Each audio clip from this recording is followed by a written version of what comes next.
ఒక చిన్న గ్రామంలో అరుణ్ అనే బాలుడు ఉండేవాడు.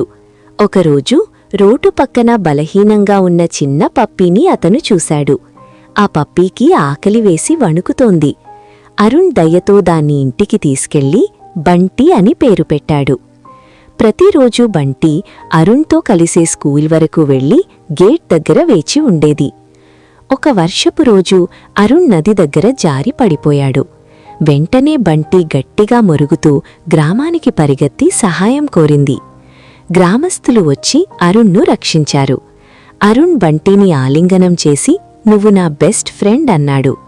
ఆ రోజునుంచి బంటి ఒక నిజమైన విశ్వాసమైన స్నేహితుడిగా గ్రామం మొత్తం గుర్తించింది.